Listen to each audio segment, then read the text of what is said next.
You'll see me post a lot of classic episodes from Talking High School Sports, or maybe the sports buffet that just didn't make the internet. Well, the reason I try to do that is so A, it can make the internet, and B, more people can hear it.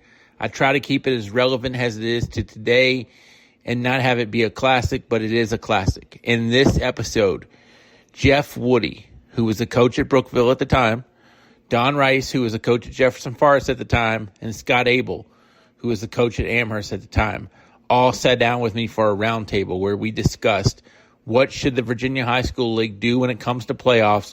Should there be expansion or more? At the time, Jeff Woody, Don Rice, Scott Abell all gave their opinion on this subject on the Sports Buffet podcast. Back in the summer of 2006, I conducted some roundtables for Talking High School Sports. This installment, you're going to hear from Jeff Woody, head football coach at Brookville High School, Scott Abell, the head football coach at Amherst County, and Don Rice, head football coach at JF. We're going to talk some football-related issues, 6 state champions, too many, as well as some other playoff scenarios and questions. Also, Amherst, Jefferson Forest, are they going to be AAA anytime soon?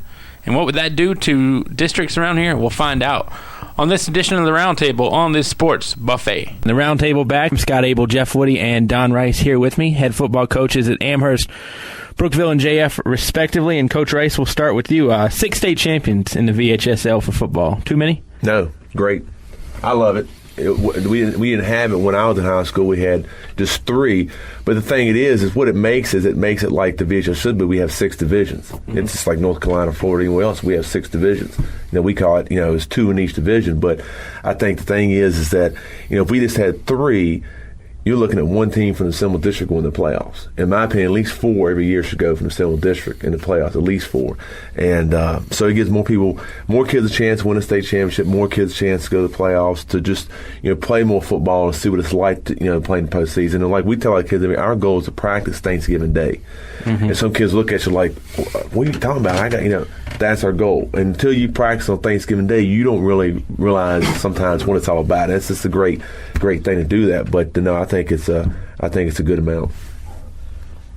As far as 6 state champions, I just like Don Rice. I agree with him 100%. I think in the future they may even expand not the amount of state champions, but the amount of people making the playoffs that have the opportunity to win a state championship. I think when you go to other sports like wrestling, baseball, I think it's good to have maybe 3 state champions as opposed to 6. But in the competitive league that we're in, just like Don said, at least 4 from the Seminole. I agree 190%. And 2 years ago, I made a proposal to Virginia High School League about expanding the playoff system. And obviously for personal reasons, the year we got left out, we were the number 4 power ranked team in the state of Virginia. And we did not go to playoffs. And that shouldn't happen. That shouldn't happen. If you're one of the top 5 power-pointed teams in the state, you should make playoffs. And so I'm a big supporter of expanding the system. How do you do it? I'm going to just start that as the next question. How do you do the playoffs? There's numerous ways. The way that we're, I think, currently heading towards is what they call regional autonomy. I think allowing 1 extra week of playoffs, which will allow actually double the amount of playoffs teams. So instead of 4 teams getting in, you'll have 8. Hey, I'm rolling off with Coach Abell. I'm going to go again here on the same topic. You talk? I'm done, man. He can add it, can't he? And Coach Rice, you're up. No, you don't have to talk. Well, I do think, it's coming. I think. What is it, next year? Is going to do? I think we're going to expand it. But it's only a deal. Jared Brooks makes a point of: do you start the playoffs how much earlier, and do you maybe play less games during the regular season? Well, I think one of the things we're looking at is right now it's a 12-week season they've allowed for Virginia High School football to get 10 games in. So what our region is looking at is eliminating one of those extra weeks and starting your playoff 1 week earlier. And that would allow us actually to double the amount of teams we could have in. What's the worst thing that can happen to your program? You go 4-6, you make the playoffs with a losing record, and you get to practice an extra week or play an extra week, and maybe you've turned the corner and gotten better and win a playoff game or 2. Mm-hmm. And, teams 8-2 aren't going to sit at home anymore like they have been. Teams that are 7-3, like Don earlier in a previous broadcast had stated that 7-3 should get in, and they should get in. And right now, 9-1 teams are not going, and 8-2 teams, and not just in our area, around the state, are not going. And the pressure it puts on us is you almost think you have to be perfect. When you start your season, you're thinking you can't slip up, and no other sport is like that. No other sport in Virginia high school, whether it be a major sport, basketball, baseball, or a minor sport, wrestling, you're allowed to slip up, and most time you're allowed to slip up 2 or 3 times. We are not allowed that comfort. We don't have a tournament at the end of our season to get teams in. You look at Rustburg. I'll take Rustburg in baseball last year. I think they finished 4th or 5th in the Seminole. 6th. There you go. Okay. And made a good run in the regional. Made a good run in the district tournament, made the regionals, and I think won at least one game in the regionals, if not more. So, and that's good for their program and their sport. And all the baseball teams have that opportunity. We don't all have that opportunity. If you slip up and go 8-2, most of the time in Division IV, you got to count on somebody else slipping up to get in, and that's not real fair, especially when you have a hard time getting your schedule. Right. Because I think a few years ago, I believe George Witt or somebody went 9-1, lost on the final week of the season, sitting at home. Right. I think Verona did that last year, lost the last game of the season. And was ranked number 1 in the state and lost and sat home. And you got teams, the VHL has made a move that there's certain schools in the state that kind of run things, but they've made a move to where you ain't gonna get Southwest Virginia teams that'll go 4-6 and 5-5. They're gonna make the playoffs over in Amherst 9-1 or JF 7-3, whatever. And what they're doing is they realigned everything. But we're still, our region, and I'm getting off subject a little bit, but our region is still a little bit different because every other region has 3 districts. We have 4 districts still. So, I think what, Scott said was we have to have that 8 playoff spots because, we got one more district than everybody else. I don't know how that happened, but, it don't make much sense. But, everybody else is even across the board in every level except for our region. But I think what's going to happen is if we play that first playoff spot, by the time we get to everyone else's first round of playoffs, there's just be 4 teams. It's going to be the same. I don't see any negative to it at all. People say there is. I don't see it. So more money for the high school. More money for them, more chances for kids to play in the playoffs. Are you guys going to be AAA in your opinion sooner than later? I don't know. If we are, we are. If we aren't, we aren't. It's not in my hands. Nothing I can do about it. So it's like Glass is dying to get into the Seminole district, and I don't blame them. Less travel and everything else, but they're building houses everywhere out there, and if we're AAA, we're AAA. If we're not, we're not. That's out of my hands. So we'll see what happens. I don't think you're going anywhere at AA. We're somewhat landlocked. Yes, we don't have anywhere to go. How about you? I think inevitably over time. I think with the bypass going in, where's that time frame? I don't even know if it's in my time. But as long as Northern Virginia and the Tidewater area continues to grow and continues to build new schools, it's going to continue to keep us AA and keep Jefferson Forest AA because the Virginia High School League tries to divide the state into thirds. They don't set okay, if you're at 1,400, you're going triple.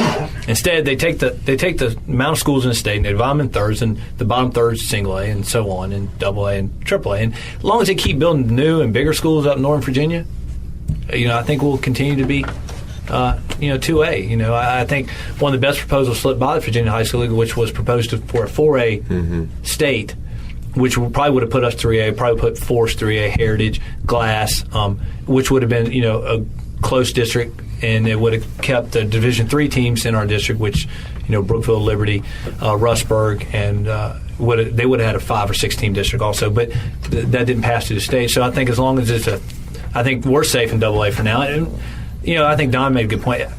We're fine either way. I love our Seminole district. I'll say that. I think we have great coaches. I think we have great football. I think we have great rivalries, and I think that would be missed by all of us. But if we have some ties in AAA already, we play Glass and GW, and if we go AAA and we play in the Western Valley or whatever they may rename it at that time, right? Then so be it, and that will be fine. Yeah, you essentially won the Western Valley last year. What do you worry about? We don't talk about that. We worry about winning the Seminole. We don't discuss the Western Valley. But the Seminole has had with Scott and us and Brookfield and other teams, we've had success, real good success against AAA schools. So it's like I said. If we play, we play. If we don't, we don't. 2007 Appomattox will drop back out of the Seminole. They'll be back in the Dogwood. 7-team league for the Dogwood. 7-team league for the Seminole. let's say for argument's sake, JF and Amherst are in the AAA Western Valley District at one point. I don't know how much you know, but do you think the Western Valley District probably stays pretty much intact? Anybody? Well, I think if we're there, I think you're going to see Stanton River there. And maybe Heritage, I don't know. But, Stanton River is as big as Forest. I don't know if people realize that. I don't think they do. And growing, with the lake. The lake. So, it just wouldn't be us. So the Seminole would probably, if that ever happened, they would lose 3 teams. And but you're going to keep probably Halifax and I would think yes. I don't see where you would put them. And that's a really tough thing for the VHSL with the Western Valley is that we're down in Southwest Virginia and Central Virginia, and there's not a lot of AAA options. And that's the reason they have a hard time scheduling. That's the reason they play a lot of us. Because people talk about all the cane that EC Glass has raised. Well, Jefferson Forest, whether right or wrong, some of their parents are notorious, or they're labeled notorious for raising some stink. Could you see a big cane raising issue over that? No comment.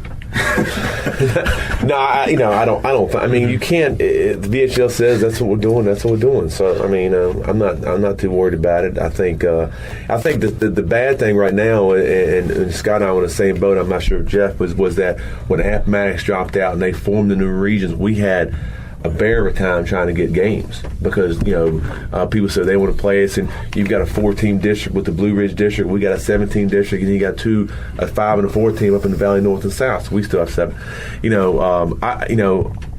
I knew Appomattox was going to drop out when they came in. I think everyone knew it. So it still keeps the Seminole district intact. There's never an easy night. Maybe a couple 10 years ago, it used to be a couple teams here and there. It ain't anymore, and that's a good thing. And I don't think people realize how big the Seminole used to be because it used to be, Gretna, Buckingham, Nelson, Alta Vista, Wayne Campbell, Wayne Campbell. So it was a lot of fun back in the day. Yeah, I remember playing in that Seminole district when all 10 games were district opponents, and like I said, every week you had to come and you had to pack your lunch. Right. But Don said something. With only having 6 games scheduled within the Seminole district, having to go out and find 4 is sometimes a problem. But I do think that having those 4 non-district ball games sometimes brings excitement. You get to go somewhere, you get to see somebody new, you get to represent the Seminole district. And from what I understand and from what I've seen in the past, usually the Seminole district represents well. And I think you can see that with past playoff runs and so on and so forth. Several times, 2 state champions the same year from the Seminole. I agree. I think one of the things that I'd like to see happen when we talk about districts and alignments, I think Virginia High School League needs to have a very strong governing board, and they need to assign. I really see. Everybody looks out for their own interests. We're no different. Jefferson Forest no different. Brookfield, we all do. I mean, it's human nature, So if there's a voice from Amherst, the voice is going to be what's best for Amherst, and it probably should be.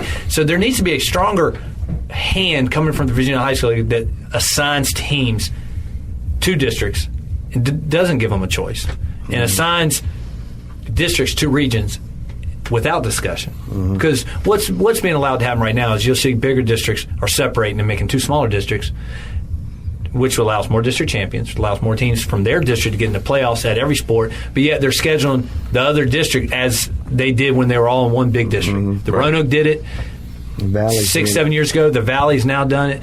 And so as a big district, we're the ones that are taking the blunt of the negative part of being a large district. Because we could go, like I said, we could go 9-1, 8-2, and then somebody in the Blue Ridge or somebody in the Valley with 5 teams, they could go literally 4-6 or 3-7 and win their district. They're going to get in because they win their district, and then it's going to go by points. And we're sitting at 8-2, and we're saying, okay, guys, well, good season, but sorry, we're not going nowhere. That's not fair. Gentlemen, good talk. It was a lot of fun. Thank you. Sir. Scott Abell, Jeff Woody, Don Rice on the Roundtable.